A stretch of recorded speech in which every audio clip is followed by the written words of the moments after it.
Olá! Você, fisioterapeuta, já atendeu alguma pessoa idosa que é considerada caidora, já sofreu queda e, mesmo fazendo fisioterapia com você, ela continua caindo? Essa é uma das perguntas que eu mais recebo. E agora? O que eu faço? Meu paciente faz fisioterapia comigo, mas continua caindo. Bom, se você não me conhece, eu sou Larissa Viveiro, sou fisioterapeuta, especialista profissional em fisioterapia e em gerontologia, doutora em ciências e criadora do método Larissa Viveiro de prevenção de quedas. Eu tenho dedicado meus últimos anos a ensinar fisioterapeutas a se sentirem mais seguros para atender pacientes adultos e idosos com instabilidade postural e risco de quedas. E eu tô aqui hoje para poder responder essa pergunta para vocês. Essa aula é uma aula aberta que eu estou disponibilizando aqui no meu canal do YouTube, mas é uma aula preparatória para o meu quarto treinamento online para fisioterapeutas, prevenção de quedas na prática. Ele é um treinamento gratuito que vai acontecer amanhã, dia 24 de outubro, às 8 horas da noite, horário de Brasília. Ainda dá tempo de se inscrever, vocês conseguem observar todas as informações aqui na descrição desse vídeo. Então vamos lá, gente, olha, se você não passou por isso, parabéns. Você provavelmente está seguindo uma linha muito boa de raciocínio clínico, está conseguindo realmente controlar a ocorrência de quedas no seu paciente, mas se você já passou por isso, fica aqui comigo que você vai aprender, né? O que você deve fazer ou que passos você deve dar para trás para poder seguir em frente. Bom, eu destaquei aqui para vocês 6 itens principais que a gente precisa refletir. O primeiro deles, e a gente tende a fazer isso, que é nos culpar logo de cara. Você provavelmente não avaliou o seu paciente de forma detalhada, considerando todos os fatores de risco para quedas. Então, esse pode ser sim um dos motivos pelos quais o seu paciente continua caindo mesmo fazendo fisioterapia. Então, hoje nós temos 4 tipos de fatores de risco para quedas, segundo o modelo que a gente tem da OMS. Então, a gente tem fatores de risco que são intrínsecos ou biológicos, que diz respeito ao próprio indivíduo, então seja a idade dele, sexo biológico, alguma condição de saúde que ele já tenha, tá? Alteração do equilíbrio, estou dando alguns exemplos básicos para vocês. Então, a gente precisa avaliar todos os componentes relacionados aos fatores intrínsecos da pessoa, tá? Outro fator de risco é o fator ambiental ou fator extrínseco, que são as barreiras que a gente encontra no ambiente em que o paciente está inserido, tá certo? O terceiro fator de risco, e só voltando um pouquinho, no ambiental a gente ainda tem também as condições ali de vestimenta, calçados, tá certo? Isso também a gente considera dentro dos fatores ambientais, fatores extrínsecos. Um outro fator de risco é o fator comportamental. Quando o indivíduo adulto idoso ele adota comportamentos de risco, ou mesmo quando ele não consegue entender qual que é a funcionalidade que ele tem frente ao que cabe a ele ou que seria prudente ele fazer ou não, tá?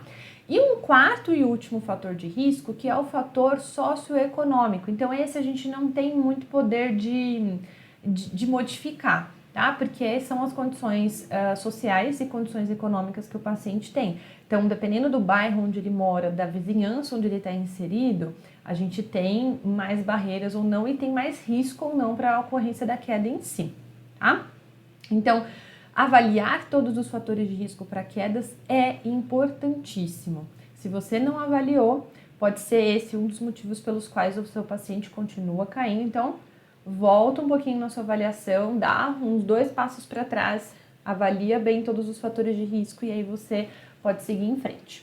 Segundo item que eu quero destacar aqui para vocês, que pode ser uma justificativa pela qual o seu paciente, continua caindo mesmo fazendo fisioterapia, é que você deixou de avaliar todos os componentes do controle postural do seu paciente. Então, assim, você avalia todos os componentes do controle postural? Você entende o que é controle postural? Você pensa que a avaliação do equilíbrio é uma avaliação que eu vou colocar meu paciente em cima de uma espuma, em cima de um travesseiro e pronto, avalia o equilíbrio. Ou você acha que avaliar o equilíbrio é só você ficar empurrando o paciente e ver se ele consegue ficar estável? Por que eu tô dizendo isso? Pode parecer para algumas pessoas óbvio, para outras pessoas pode parecer que eu dei exemplos muito simples, mas para outras pessoas pode parecer, poxa, eu faço isso e isso não é suficiente.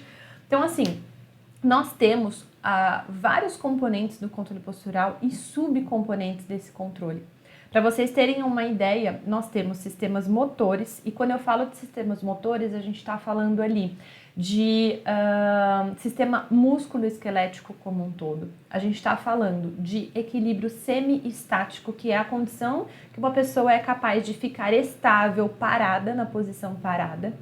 A gente está falando de controle de equilíbrio reativo, então se eu tenho perturbações externas acontecendo no corpo dessa pessoa idosa, como que ela responde? Eu tenho o controle de equilíbrio proativo, que são os ajustes antecipatórios. Então, antes que eu movimente o meu braço, por exemplo, antes que eu faça um movimento voluntário que potencialmente pode destabilizar o meu corpo, o que eu vou acionar antes para me preparar, né? Para não deixar o meu corpo instável, para que ele fique estável, tá? Outro detalhe que a gente tem, além dos sistemas motores, desses itens que eu citei para vocês, a gente tem os sistemas sensoriais. Então, como que está o sistema somatosensorial, o sistema visual, o sistema vestibular de forma individual? Você avaliou todos esses sistemas do seu paciente?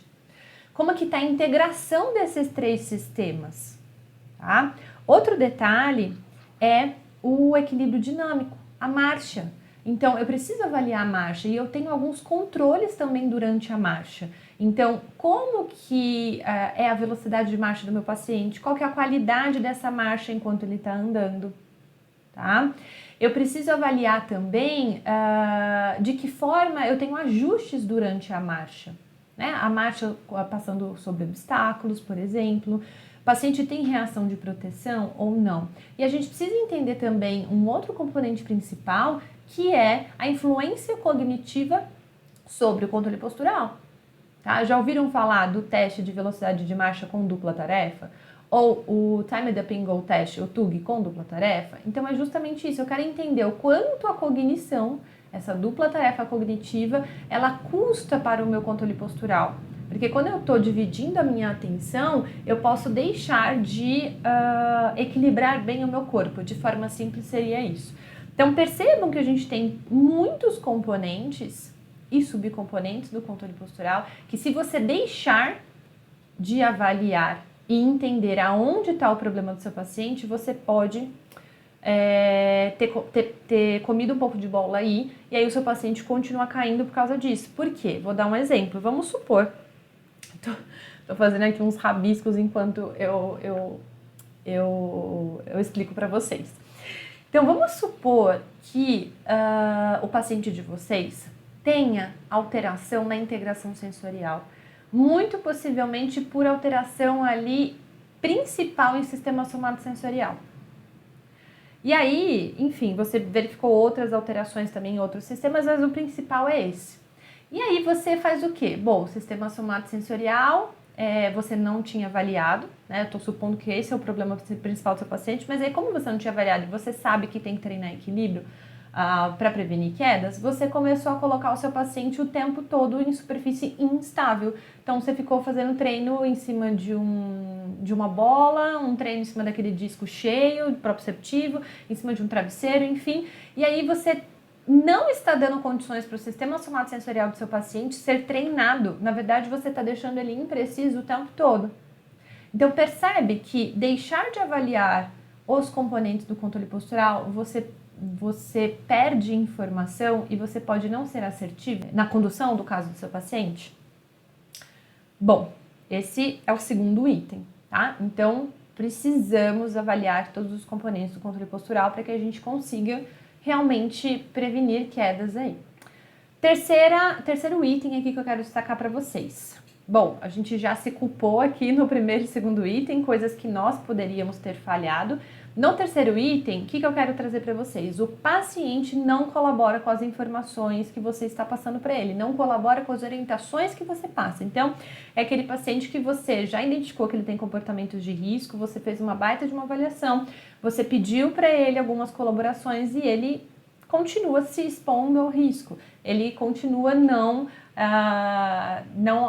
ouvindo o que você pediu, por exemplo, para ele não andar de meia em casa ou andar de chinelo em casa. E aí as quedas dele continuam sendo quedas por conta de comportamento e por conta de ambiente.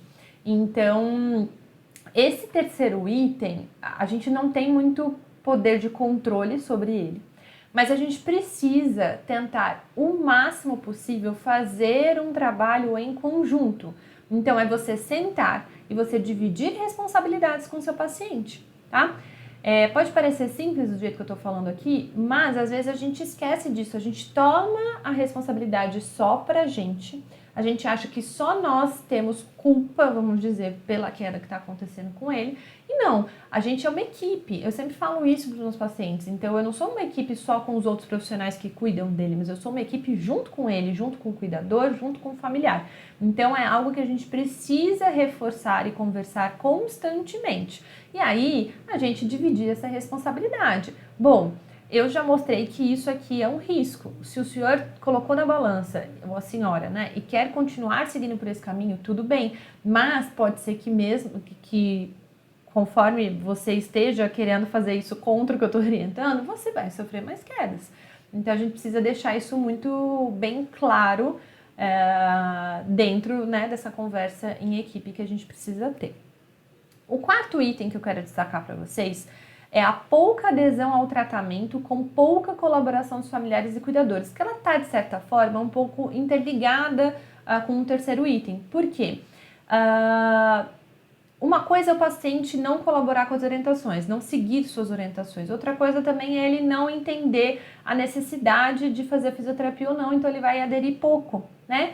E outra coisa dentro desse item é os familiares e cuidadores não terem tempo suficiente para poder se dedicar para aderir ao tratamento junto com o paciente. Então, pessoas que têm pouca colaboração de cuidadores e familiares, ela tem menos motivação para poder fazer as coisas também. Quinto item, paciente não entende a complexidade da queda e acha que é normal cair.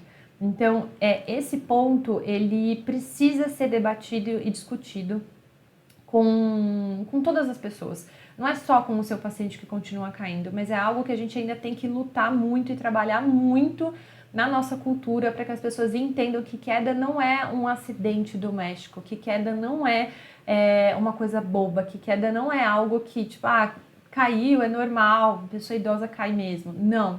A queda não é normal do envelhecimento, tá? Ela traz consequências gravíssimas, ela é um problema sério de saúde pública e a gente precisa tratar a queda com a seriedade que ela necessita, tá? Pessoas idosas morrem por conta de queda. Pessoas idosas perdem capacidade funcional por conta de queda. Então a gente precisa ficar bem atento a esse detalhe. E aqui faz parte do nosso trabalho enquanto fisioterapeuta a educação em saúde, a educação em prevenção de quedas com o nosso paciente, tá? E o sexto e último item é o paciente se expor com frequência às atividades com maior risco para quedas. Então a gente tem algumas questões aqui, né? Pacientes que já são muito limitados funcionalmente, dificilmente eles ficam arriscando muito e se expondo com frequência a essas atividades. Agora, aquelas pessoas idosas que já são mais ativas e que sempre foram ativas a vida inteira, são aquelas pessoas que arriscam mais. Então, a gente não precisa e não deve proibir a pessoa idosa de fazer nada, mas a gente precisa trazer consciência para ela entender, bom, da forma como você está hoje, vale a pena você se expor a isso ou não? Para que ela seja capaz, se ela tiver condições para isso, né, de julgar se ela pode ou não fazer determinada atividade ou se expor a determinada atividade, tá? Bom, vocês acrescentariam mais algum item em relação a esses detalhes que eu trouxe aqui para vocês? Se vocês tiverem alguma sugestão, coloquem aqui nos comentários sobre esses itens que podem ser justificativas, né? Dos motivos pelos quais o seu paciente ainda continua caindo, mesmo fazendo fisioterapia. Mas, com exceção do primeiro e do segundo, os outros, né, 4 itens, são itens que dependem muito da nossa relação com família, cuidadores e com o próprio paciente.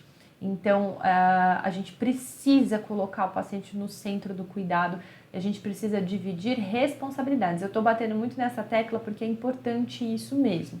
Agora, em relação ao item 1 e item 2, depende exclusivamente dos nossos conhecimentos, da nossa capacidade técnica ali, para que a gente possa reconhecer todos os fatores de risco, para que a gente possa também reconhecer e avaliar todos os componentes e subcomponentes do controle postural. E agora me veio na cabeça, vou deixar um item plus aqui, bônus, que é o seguinte: o seu paciente provavelmente está sendo acompanhado só com fisioterapia e não está sendo acompanhado com outros profissionais. Isso também pode ser um motivo pelo qual ele continua caindo, porque principalmente para aqueles que têm alto risco de quedas, ele precisa de uma atuação interdisciplinar. Então, você, fisioterapeuta, sozinho ou sozinha, você não vai conseguir prevenir de fato quedas sem ter o suporte de outros profissionais, dependendo do caso do seu paciente. Bom, comenta também aqui embaixo se vocês gostaram desse vídeo e aproveitem e se inscrevam aqui no canal, ativem todas as notificações para vocês não ficarem fora de nenhuma novidade que eu postar aqui para vocês. Até mais, espero vocês no treinamento amanhã. Tchau, tchau!